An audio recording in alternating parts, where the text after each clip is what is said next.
My country hearkens for me. Why should I waste my time here in the Security Council? I will not be a party to the ignominious surrender of part of my country. You can take your Security Council. Here you are. I'm going.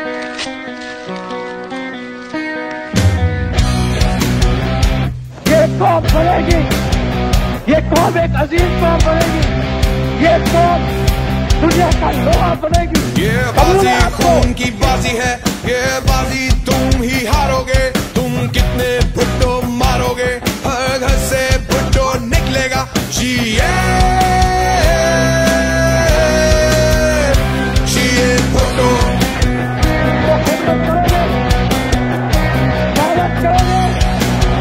लड़ोगे, मरोगे और जबरदस्त करोगे, दिमाग से करोगे।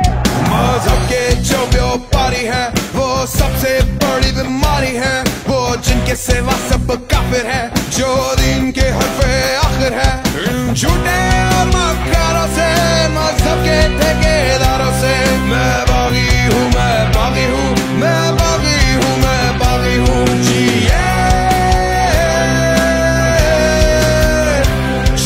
भुट्टो।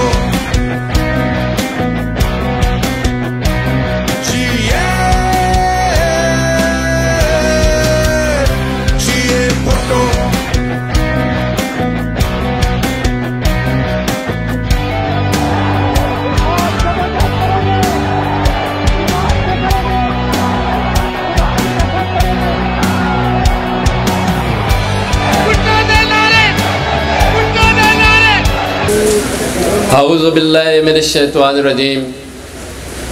बिस्मिल्लाहिर रहमानिर रहीम। Rabbi इश्रह ली सदरी व यस्सिर ली अमरी वहलुल उक़दतम मिन लिसानी यफ़क़हू क़ौली। मेरे तमाम काबिल एहतराम मेहमानों,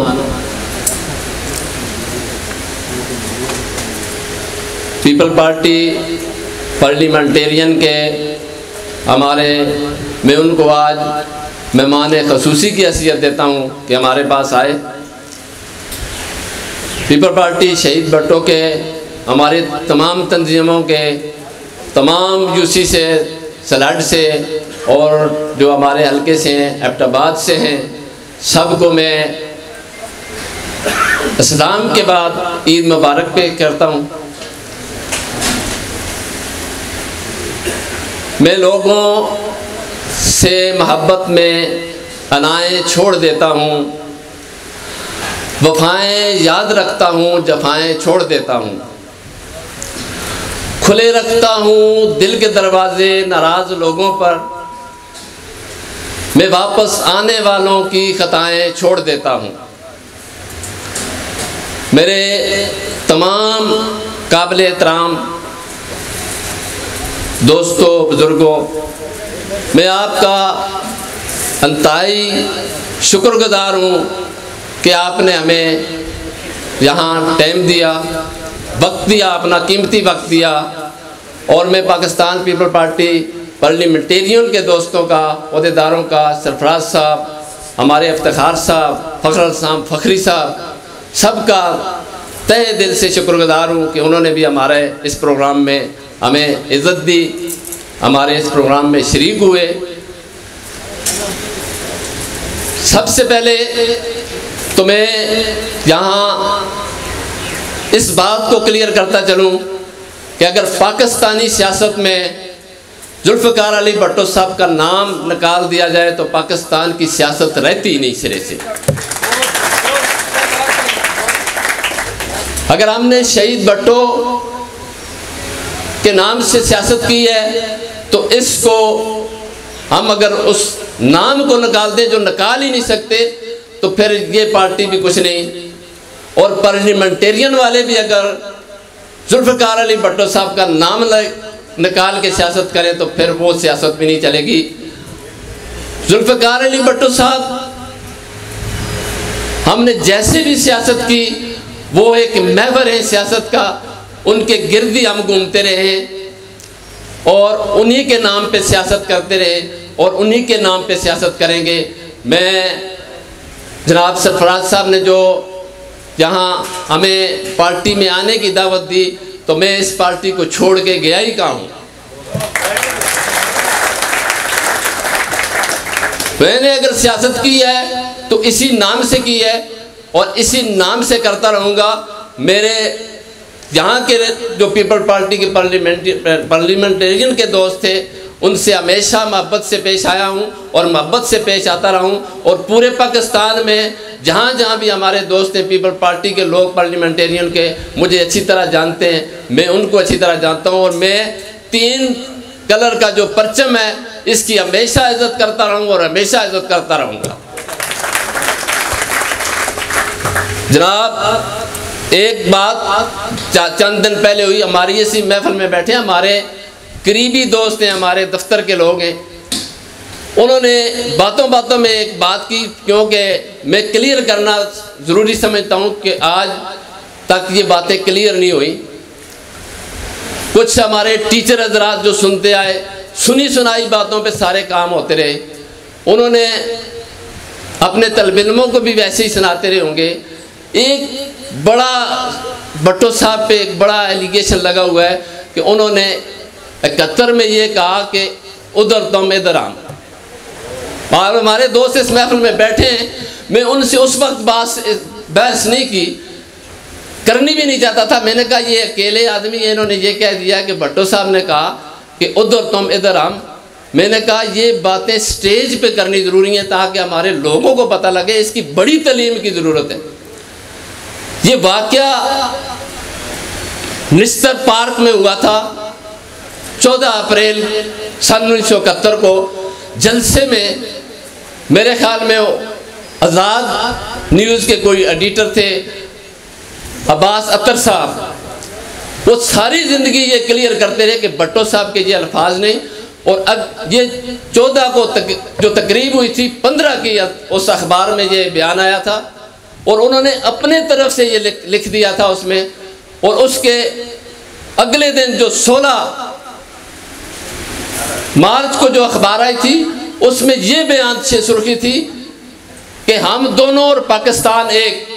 उसको आज तक स्टैब्लिशमेंट ने ये नहीं नशर करने दिया और उसी पे लगे रहे और यही बात करते रहे कि जी भट्टो साहब ने कहा। हालांकि उस वक्त भट्टो साहब के ये अल्फाज सिरे से थे ही नहीं। ये आपको समझ आनी चाहिए।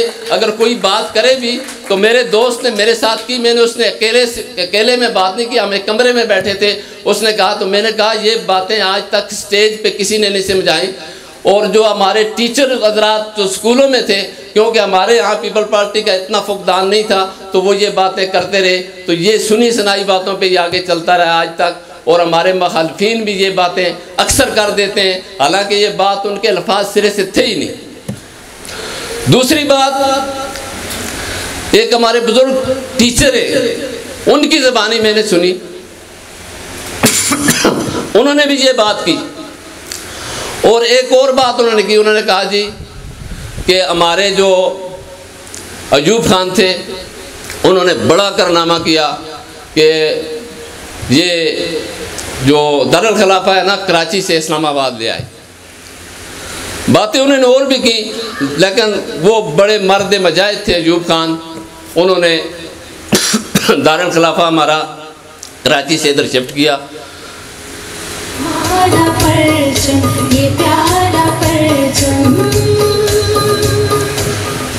तो जब ये बात उन्होंने की तो मैंने कहा अब मास्टर साहब फंस गए इस चक्कर में। उन्होंने ये भी कहा कि जी भट्टो साहब ने ये कहा था, ये भी सुनी सुनाई बातें कि उधर अगर कोई जाएगा अजलास, ढाका के अजलास में, शेख मुजीबुर रहमान ने कहा था कि अजलास ढाका में होगा, तो उन्होंने कहा जी कि मैं टांगे तोड़ दूंगा, मैं उधर जाने नहीं दूंगा। तो देखें जी अयूब खान ने बड़ा कारनामा किया कि वो दारुल खिलाफा वहाँ से इधर ले आए। मैंने कहा मौलवी अब टीचर साहब जो है ना पहाड़ के नीचे आ गए। मैंने कहा जी बिल्कुल ये बड़ा कारनामा किया है अयूब खान ने। हालांकि जब हमारा मुल्क आज़ाद हुआ तो उस वक्त क्योंकि आबादी कराची में थी, इस्लामाबाद जो था यहाँ बकरियाँ चराने के लिए हमारे रेवड़ ले के जाते थे लोग, ये जंगल था। तो तो इसको डिज़ाइन उस वक्त ही कर लिया गया था कि दारुल खिलाफा इस्लामाबाद में होगा, इसका नाम इस्लामाबाद होगा।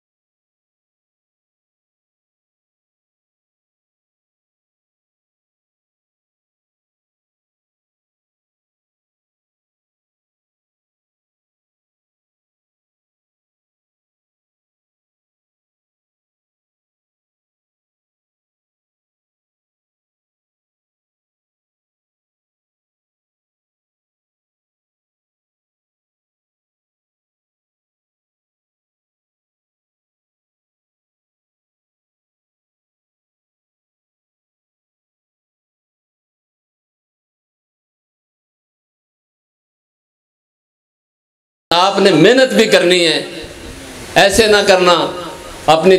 मुझे पता है कि सरफराज खान साहब ने पिछले इलेक्शन में बहुत अंतहाई मेहनत से, जानफशारी से काम किया, तो आप अपने साथ सबको मिला के चलें। मैं आपके साथ कदम मिला के चलूँगा। जिस तरह मैंने उधर अपने तहसील लौर तंदाल में लोगों की खिदमत की है, तो वो भी मेरे अपने लोग हैं, ये भी मेरे अपने लोग हैं। इंशाअल्लाह आप भी मुझे पीछे यहाँ भी नहीं पाएंगे और वहाँ वो लोग भी मुझे पीछे नहीं पाएंगे, साथ साथ चलेंगे। शुक्रिया। आखिर में एक लतीफ़ा भी सुनाता चलूँ, वो अपनी ज़बान में सुनावा। वो दो भरा से तो उन्हें किसी जाई पिछा का अंदर जैसे ये भी कोई जगह की दी जगह उन्हें की दी, तो उथे क्योंकि मकई होंगी है, उन्हें आखिया यार इतने डोंगिया में तो असी मकई लावा, तो नाल उनके कोई 2-4 घर से उस चाहिए मुकीमी लोग से, तो उन्हें आखिया ये तो असा मकई लाई ना तो सिटे हो सुन, ये खा जू सुन, लिहाजा इनका पहले बंदोबस्त करा, सिटे ना खा जू। उन्हें आखिया जी इस तस बंदोबस्त के करना, उन्हें आखिया 4 तो घर जरा इन्हों को अग लावा। वो 4 घर को जड़े वेले अग लाई ना, तो वो जने बिचों निकल के नसने की कोशिश करो, तो जनिया से तकड़े गुजर बरादरी दस्ते चौधरी भरा से अगे छोटे के इनके कल दे उन्होंने मारना शुरू करके दे। उन्हें आखिया नस्ते को तो हुण खाओ ना सिटी, तो ये इमरान खान हुण असां नाल इह काम कीता, तो इंशाअल्लाह ये मिल के चलसा, तो इसको इन्हों को जान छुड़ानी पैसी। आखिरी गल तुहानूं मैं दसां कि जिहड़े राती अदालतां लगदियां इन्हां ही लोगों वास्ते लगदियां, असी बड़े बदकिस्मत हाँ कि असी उन्हां ते खुश होने हाँ। कुछ जमात उस नाल चले जुलते हैं, कोई उस नाल चले जुलते हैं, तो असी आखते हैं जी राती अदालत लगी है इमरान खान दे कीते, कदे आखते हैं राती अदालत लगी है नवाज शरीफ से करके। वो भराओ तुसां आस्ते कदे नहीं लगी, असां को तो चाहिए जदों अदालत लगे असी जुलूस के इनके जुला अदालत बंद करो, असां आस्ते नहीं लाई, इतना आस्ते ला के दिए। जदों असी अपने में ये चीज़ पैदा करसा उस तरह आस्ते मुल्क का निज़ाम ठीक हो सी। अस्सलाम वालेकुम।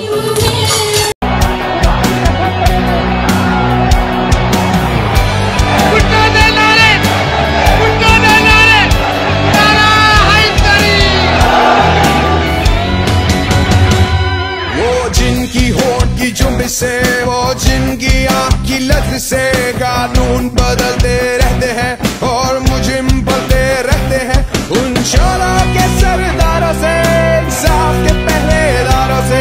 मैं बागी हूँ, मैं बागी हूँ, मैं बागी हूँ, मैं बागी हूँ। जिए जिए भुट्टो,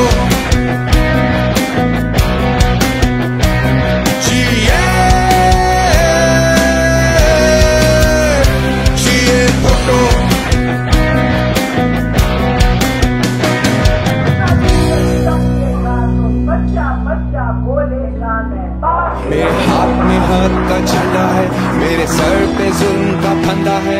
मैं मरने से कब डरता हूँ, मैं मौत की खातिर जिंदा हूँ। मेरे खून का सूरज चमकेगा तो बच्चा बच्चा बोलेगा, मैं बागी हूँ, मैं बागी हूँ, मैं बागी हूँ, मैं बागी हूँ।